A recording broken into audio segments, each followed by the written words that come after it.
Quel est l'objet de l'arrêté fédéral concernant le financement et l'aménagement de l'infrastructure ferroviaire? Ces dernières années, en Suisse, toujours plus de personnes utilisent les chemins de fer. Aujourd'hui, les trains sont donc plus grands, plus longs et circulent plus régulièrement. Toutefois, certains trains manquent de places assises aux heures de pointe. Le réseau ferroviaire actuel est surchargé à de nombreux endroits et ne permet pas d'augmenter la cadence des trains. L'argent qui sert à l'exploitation, à l'entretien et au développement de l'infrastructure ferroviaire provient actuellement d'un fonds temporaire.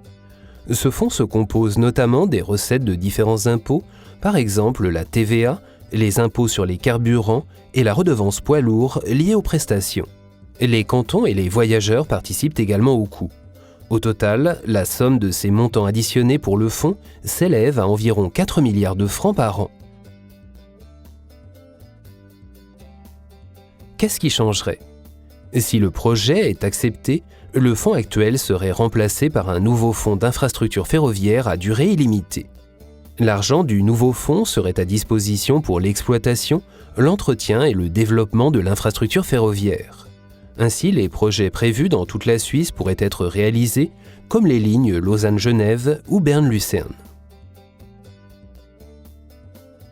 Le nouveau fonds se composerait des recettes actuelles, mais également de nouvelles sources de revenus.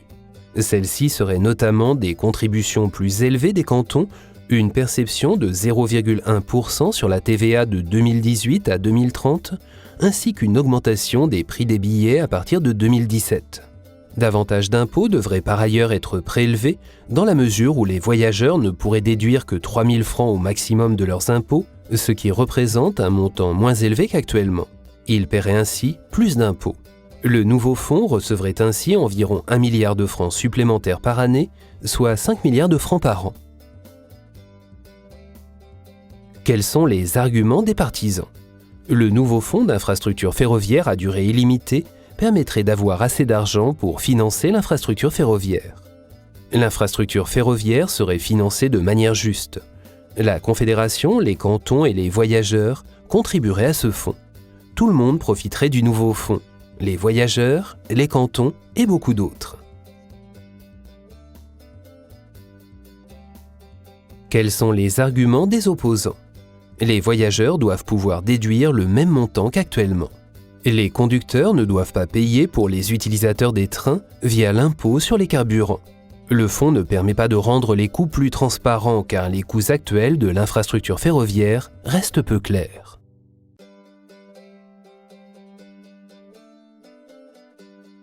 Et si tu veux que l'arrêté fédéral soit accepté, vote oui. Si tu veux qu'il soit rejeté, vote non.